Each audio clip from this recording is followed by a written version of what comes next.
মধ্যপ্রাচ্যের যুদ্ধের জন্য যে মূল যে সমস্যাটা হচ্ছে সেটা হচ্ছে আপনার জ্বালানি সমস্যা।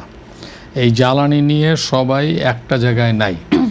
বাংলাদেশের ইন জেনারেল জ্বালানির যে পাইপলাইনে থাকে সেটা থাকে 1 মাস থেকে 45 দিন, এইভাবেই ম্যানেজ করা হয়।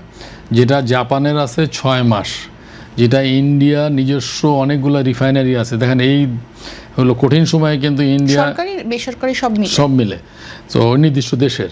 তো ইন্ডিয়ায় তাদের এই সমস্যা নিয়ে এত চিন্তিত না, উল্টো তারা কিন্তু বাংলাদেশকেও সাহায্য করছে। সো সবার সমস্যাটা একরকম না। বাংলাদেশের সমস্যার সাথে যদি আপনি ইন্ডিয়া, আপনি যদি চায়না, আপনি যদি জাপান, ভিয়েতনামের তুলনা করেন তাহলে হবে না, কারণ আমাদের সমস্যাটা বেশি। এটা হলো ভৌগোলিক কারণে, আমাদের ফান্ড ম্যানেজমেন্টের কারণে, আমাদের নিজস্ব জ্বালানি উৎপাদন ক্ষমতার সীমাবদ্ধতার কারণে, বিভিন্ন কারণে, আমাদের ফরেন কারেন্সির হলো সীমিত ফরেন কারেন্সির যে স্ট্রেংথ আছে সেটার কারণে। সুতরাং সমস্যাটা হলো সবার জন্য সমানভাবে এফেক্টেড না। এক্সট্রিম মশার কয়েল প্ল্যান্ট ফাইবার দিয়ে তৈরি, তাই সহজে ভাঙে না, সুগন্ধিযুক্ত ও নিরবিচ্ছিন্নভাবে জ্বলে। ডেঙ্গু, চিকুনগুনিয়া বাহি সহ যে কোনো মশার বিরুদ্ধে দেয় এক্সট্রিম সুরক্ষা। সমস্যা একটা, বাট এফেক্টেড ভিন্ন ভিন্নভাবে হচ্ছে।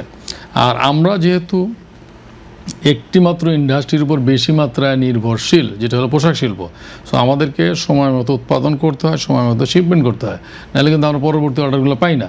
সেই জন্য আমাদের কনসার্নটা বেশি। আর এই পোশাক শিল্পের সাথে কিন্তু সরাসরি জড়িত ব্যাকওয়ার্ড লিঙ্কেজ, টেক্সটাইল ইন্ডাস্ট্রি ক্ষতিগ্রস্ত হচ্ছে, হওয়ার সম্ভাবনা হচ্ছে। এর সাথে আরও অ্যালাইড ইন্ডাস্ট্রি আছে, ব্যাংক জড়িত আছে, আপনার শিপিং কর্পোরেশন, শিপিং লাইনগুলো জড়িত আছে, সিএনএফ এজেন্ট, ট্রান্সপোর্ট কোম্পানি, যারা আমাদের গুডস হলো শিপমেন্ট করে অথবা আমাদের র মেটেরিয়াল ইম্পোর্ট করে, সবাই ক্ষতিগ্রস্ত হচ্ছে এবং ক্ষতিগ্রস্ত হওয়ার সম্ভাবনা তৈরি হচ্ছে, যেটা আপনি তুলনা করতে পারবেন না ভারতের সাথে, ভিয়েতনামের সাথে অথবা জাপান বা চীনের সাথে।